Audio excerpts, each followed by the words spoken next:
And it's that time of year again when reports are due for the annual reports. Mary would like to have them in as soon as possible. Alison Crawley's daughter Ellen is collecting eyeglasses, old used eyeglasses for a school project. If you have any at home that you would like to get rid of, there is a box in the large hall, and she would be very grateful if you could deposit them there, and she will pick them up and use them for her project.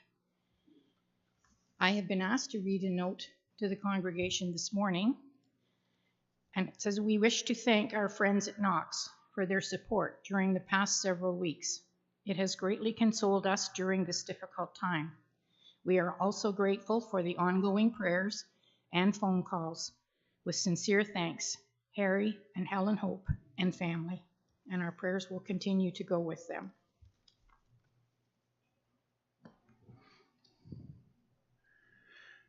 Thank you, Linda.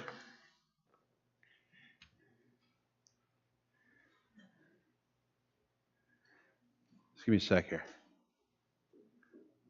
Yes. I saw Brenda sneak in. Ruth Fisher, Brenda's mom, has had her, you said, 9th great-grandchild? And how many is it for you, for grandchildren? This is number 1. Little Leo was born yesterday. So those of you who know Ruth Fisher, this is her 9th great-grandchild, was born yesterday. A wonderful blessing, and we are glad you are here so that we can shower congratulations on Grandma. God bless. Now, I have something for the children. Anybody who wants to come forward and see what this is in the middle of the communion table, come on up. Because I don't believe any of you were here Christmas Eve to see it.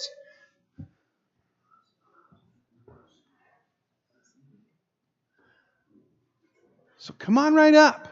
Come on right up here. All righty.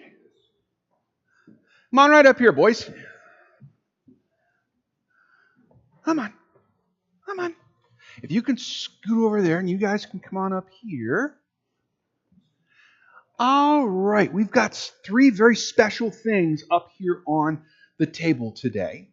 But first, a trivia question. Can any of you tell me what one of the gifts was that the wise men brought to Jesus? What one of them was? I'll give you a hint. They're right there. You just got to know what they are. What's one? Okay, folks, what's one? I got gold. What's another? Frankincense. And what's the third one? Myrrh. So what we have here is this is a water ball, but in the bottom of the water ball, it's got gold flakes in it. This is frankincense, which you would put on a burning coal, and then it would put a sweet-smelling smoke into whatever space the coal is in. And this is myrrh. This is the hard stuff. You can get this so that it gets down into a liquid. You dilute it in water. And they would use that to embalm people. Now, we do a different process today than they used 2,000 years ago. But this was considered the embalming spice for royalty. And these 3 men brought gold and frankincense and myrrh to a carpenter and his wife and their little baby boy, because they knew that that little baby boy was the most special baby boy in all the world. It was Jesus. So these are actual samples of those gifts. And the blessings of today is, this is Epiphany Sunday. We remember that this is the day that is traditionally celebrated as the day the wise men came. Jesus and his family had supposedly moved out of the stable by this point. They had found a house in Bethlehem, and Matthew 2 tells us that they came to the house. Now we're going to sing about that arrival. We're going to sing all 5 verses of We Three Kings, so you can step back if you want. Step back to the pew, and we're going to sing all 5 verses of We Three Kings on the screen. It's number 173 for those of you who follow in a hymn book.